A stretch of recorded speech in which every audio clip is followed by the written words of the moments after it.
We're seeing where some visiting football scouts are impressed with the talent level of the recent All Manning versus All Da Costa showpiece encounter.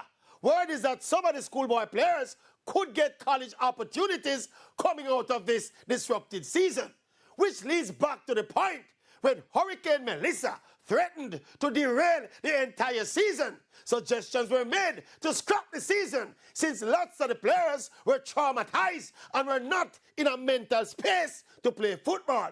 Some of us were at pains to say let the schools, the coaches, and the players themselves decide, because playing the game that they love would help rather than hinder the psychological recovery of the players. Well, thank heavens, the Inter-Secondary School Sports Association, ISA, they pressed along with the season.